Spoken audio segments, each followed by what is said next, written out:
Hi there, and welcome on the journey to transform culture. I'm Steve, and I'll be your guide.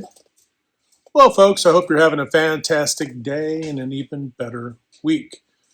Folks, today what we're going to jump into is talking a little bit about caring, being caring, critical, and supportive. And of course, we're going to talk about the the opposite of these things too.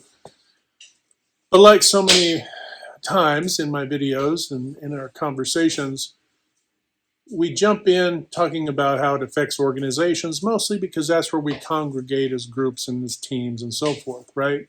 But many of these data points, if you will, these nuggets of information, do connect cross-cultural aspects of different groups, right? So civic organizations, anything within the community, your friend groups, your family relationships. So use it constructively and healthily to help improve and allow your lives to be more thriving, because that is kind of the point, right? So, with that said, let's jump in, talk a little bit about being caring, being critical, and being supportive. Now, on its face, you're probably thinking, Steve, yeah, I know what it means to be caring, right? I know what it means to be critical, and what it means to be supportive. And that may be true, right? But let's still break into it a little bit, just gently, very minimally, on the face of it. Okay, obviously, caring. You can care for people who are, say, in the hospital, somebody who gets hurt, right? There's that kind of care. There's caring. There is the caring from your thoughts and feelings, right? Well, we can probably break it down even more. There's caring in your thoughts, right? And that's where it stays. There's caring in your feelings, which is considerably more heartfelt, right? You're feeling that care. And then there's the act of caring, right? Which would be taking care of somebody who's hurt, right? So there's aspects to caring, right? But it's not just limited to people who get hurt per se, but it could be people in many situations, right? Falling on hard times and different struggles. We've all been there. We've all had peaks in our lives and valleys, right? And so many of us, hopefully, have cared for those who have been in their valleys, right? And then, of course, being critical. Now, being critical, I didn't put constructive criticism in here, right? Critical uh, really can just be parsing some things out very, very specifically, right? I'm being critical. I'm analyzing, but I'm being critical, and that has a bit of a shadow on it, right? So being critical means I'm it's a questioning, right? I'm critical. Is that worth the money I'm paying? Is that a value to purchase that thing at that price? I'm looking at something with a critical eye, right? So there's that kind of criticality, but that can also not just be about purchasing things. That could be critical eye towards work that was performed, right? Does it meet a quality level, right? You might be critical of something somebody has said to you, right? I'm going to be critical because of a person or people because of something that was said, right? Or maybe you're being critical towards somebody else, right? And you're a bit of, kind of picking them apart. So there's aspects to criticality, but again, it's in our thoughts. You might be mentally, you might be critiquing the heck out of something, but it doesn't really rise to the level of feeling the emotion of it, or the heart isn't really engaged in the criticality. So it's dispassionate, right? Where passionate would be, I'm riled up potentially, right? I'm critical, I'm angry now, right? I'm critical of a driver. That's a good example. Somebody who's driving, a little bit chaotic or not using blinkers and doing all the things you should, right? You might be critical in your mind and go, oh, geez. And then you might be critical, in your emotions, and not so good, right? and and then those emotions can sometimes overtake us, and hopefully not. But then there's also the actions of criticality. You can be critical, and that could lead to actions, right? And hopefully nothing bad occurs, right? Hopefully it just stops very most with thoughts and your words, right? And then supportive. Now this sounds simple enough, but supportive, right?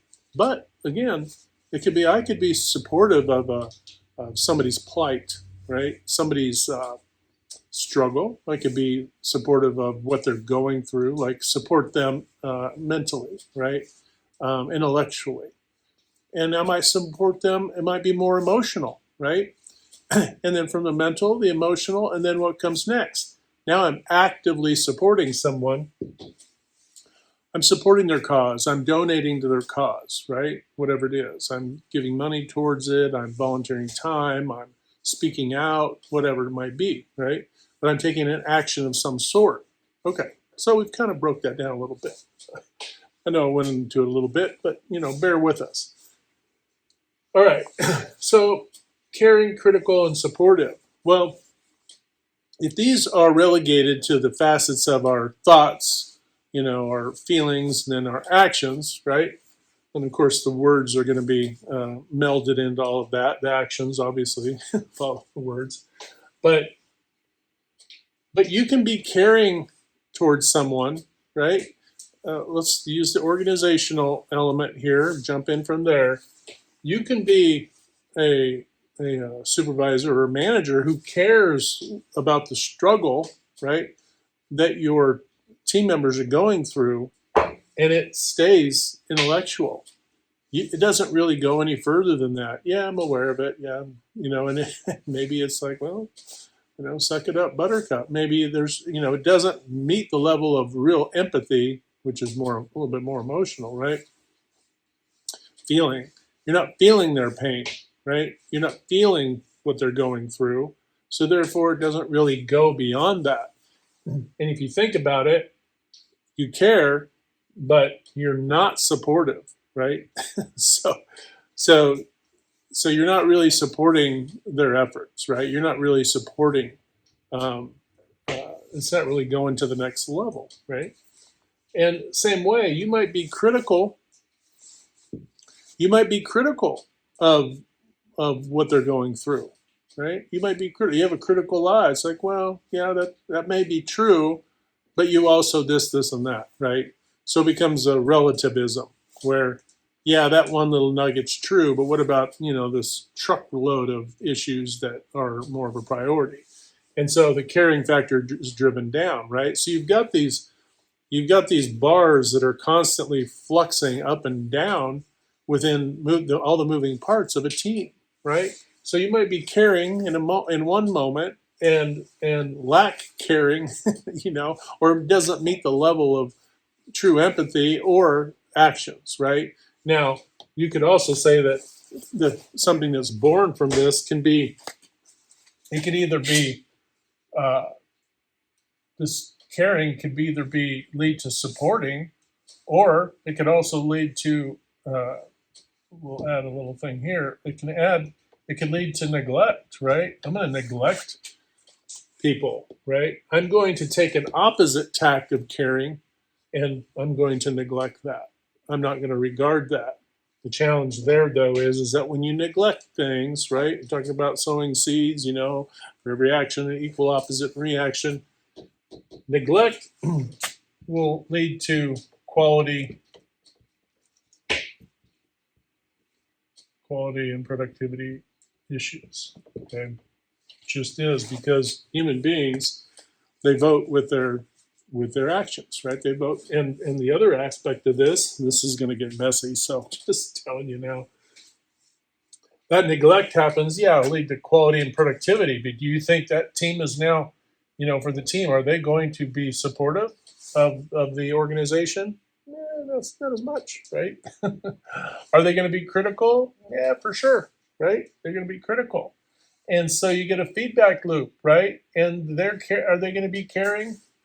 Probably not as much as you would hope, right? So this is what happens. You get this feedback loop that feeds itself, right? Which often happens when we're talking about relational situations, right? So the caring, we have to be real careful that that we don't say that we care, right, or acknowledge that we care. Oh, wow, that's interesting, or oh, that's tough. and say, okay, well, I'll look into that, and then don't, right? Because what does that say? If you don't take the actions that actually equate to caring, right, then that's going to come across as neglect. They're going to feel snubbed and be ignored and unheard, right? Your team is. And then it's going to lead to quality and productivity issues. And then going forward, there's a scorekeeping that's going to happen here. And sadly, it's just the way the world is. People are going to keep score, right? And oftentimes people don't look at their own activities, right? They're quick to what? Look at whoever's letting them down, right? So it might be that this initial caring came from the team to begin with, or the lack of caring came from the team to begin with. The team was not doing what they're supposed to be doing, so therefore it wasn't supporting the organization, right? Which led to, say, the supervision being critical, right? And their ability to care, about what the team, what their concerns were, diminished now, right? So again, that feedback loop, it doesn't necessarily, I just started with supervision, but it could start anywhere, right? The thing you want to do though is you want to break the loop, right? You want to break that loop so that everybody can start, being on the positive, on the upside of things, right? And this is where being accountable and being productive, or I should say, communicative, right? And invest in each other because you're on the same team, right? Everything you do is counting, and plus it's customer centric. The approach is customer centric, so you want your caring to be high, right? You want to have a high care factor. One of the things somebody asked me, I heard some movie star say, "Well, what's the difference between you and these others?" Da da da da. It's like, well, if we both get on a treadmill, they're going to have to drag me off, because I'll die on that thing before I let them beat me. Okay, sounds pretty intense, right? I think a simpler way to say it is your care factor higher than everybody else? Now, there's no way to ever really know this, right? But that doesn't mean that through our thoughts and through our emotions and, of course, our actions, be they words or actually taking actions, it doesn't mean that our care can't be represented by high levels of that, right? That it ends up becoming very apparent, not only in the work that we do, but in the care that we have for one another, right? The interaction and the connection with our team. And if we want to build that cohesion, there's no way to build that cohesion well if our care factor is low. So we want a high care factor, right? We definitely want a high care factor. Okay, so we want a high care factor, and then of course criticality. So, and I know these are connected, right? And I've just diced them out this way, just to kind of talk about it in this way. But criticality. So there's being critical, right? There's the constructive side of being critical, right? And then there's the negative side, the harsh side of being critical. And the thing about it is when we're harsh, when we're not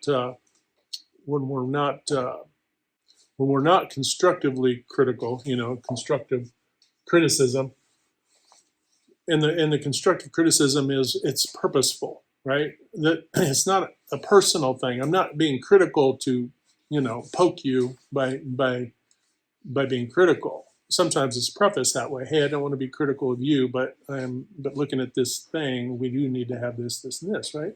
And that's good. You want to communicate so that people understand that this isn't a personal jab, right? Or even a professional jab, but it's about a subject matter. It's about a product or service or a thing we're doing or an approach or whatever it is, right? We're talking about the thing, not the person, right?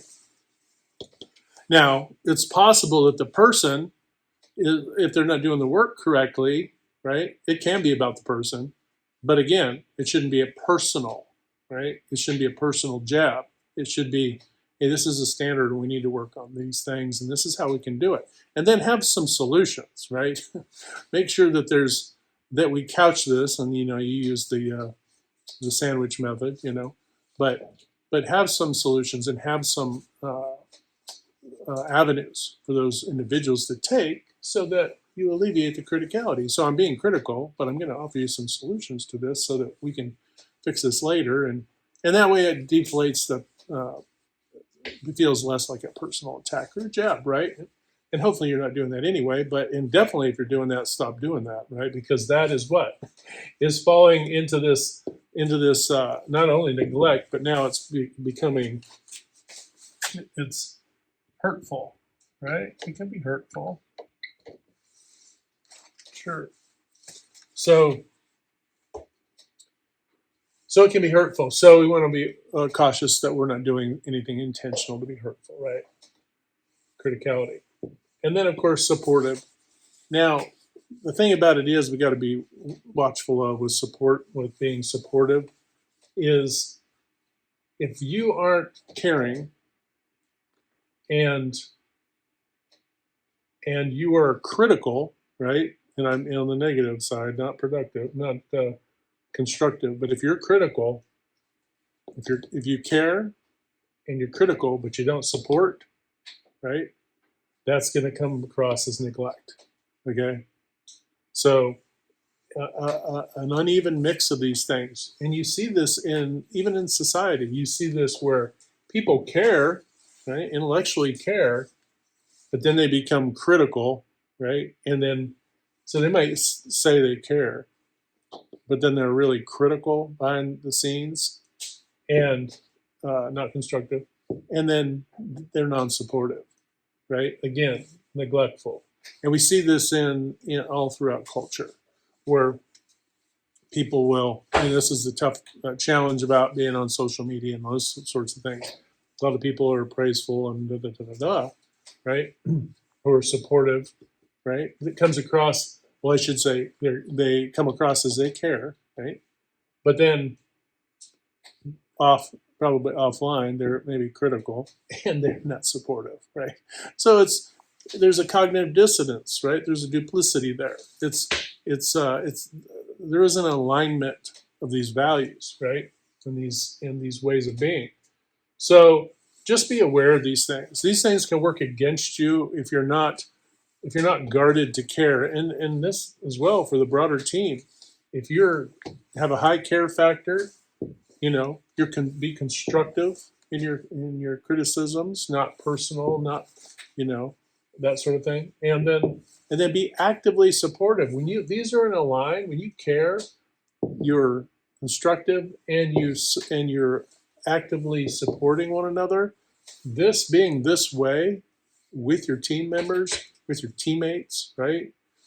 Being this way with your broader team, if you're the leader, being this way builds cohesion.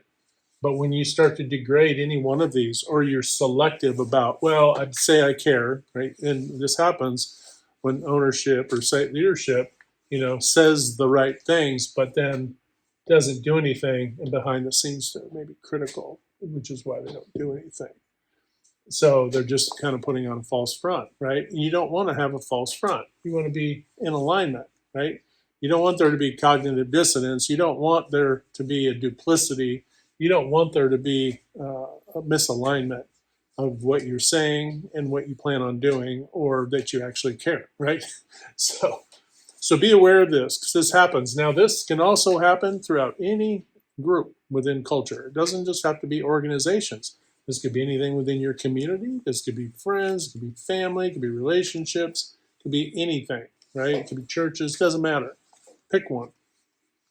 And if one might be is if an organization, we'll say non-work organization, says they care about a thing, but then they're critical and they don't support them, but yet their whole thing is to market how much they care, right? And we see this with some charities, right? Pick a number. Charities that say, oh, this is what we do and this is how we take it. And then, like 1% of the charity actually goes to those who are and then the rest, it's just, just goes for everything else. And this happens often, right? So in this regard, you want to be critical, right? If you're supporting organizations, right? As a consumer, you also have to be critical, right? These don't have to go in this order. Internally, sure, but as a consumer, don't you want to have a critical eye? You do, right? A discerning eye, right? That's the aspect of being critical. That's a good thing. Discern: is this good? Is this of value? Is this healthy? Is this this? Is this that? Is it in alignment? Being critical of those things, but not judgmental, right? If you fall into judgment, if your criticality turns into judgment,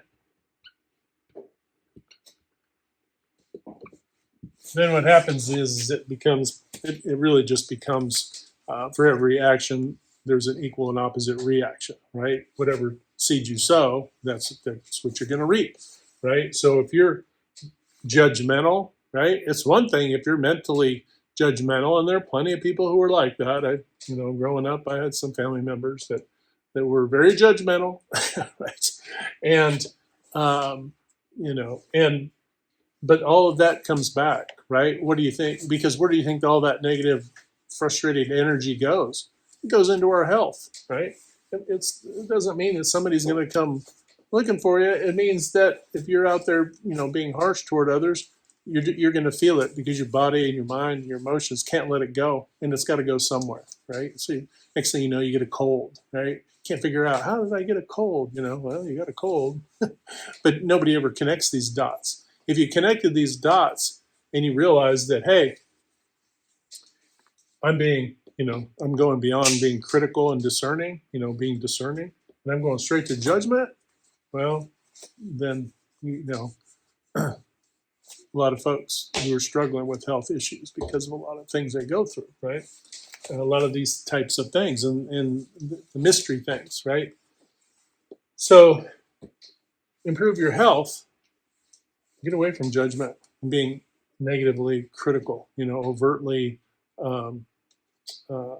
judgmental. Just recede back and be constructive in your criticism, right? It should be critical with intentionality, right? I'm being critical because I want the product to be good. I'm being critical because I don't want this or that. So, and in that too, there's a control, right? So we can kind of do this to ourselves.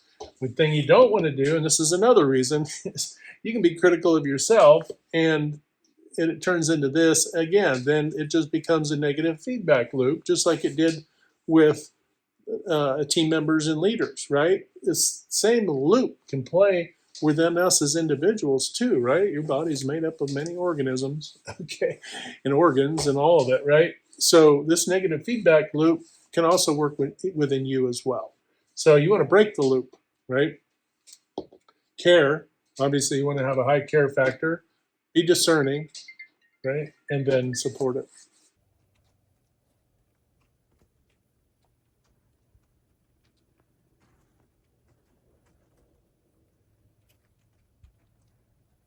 Sorry about that interruption. I don't know if you picked up on that. My uncle called me and he was telling me to look outside because the snowflakes are like this big. I mean, they're not quite baseball size, but they're close to it. It's kind of funny, kind of cool. I guess that's the one benefit of wintertime. All right, folks. Don't want to belabor that. Just want to talk about it a little bit. Hope you're having a fantastic day. Remember, hit that good green domino 3 to 5 times a day to uplift, motivate, inspire, and just encourage one another, right? Falls right into this. When we do that, not only are we helping to transform culture, right, in others' lives, but we're also transforming our own lives. But remember, we can't transform anything on the outside unless we're willing to transform on the inside. And that's super important. All right, folks. Hope you have a fantastic day. Hit like, share, and subscribe. And until next time, we'll talk to you later.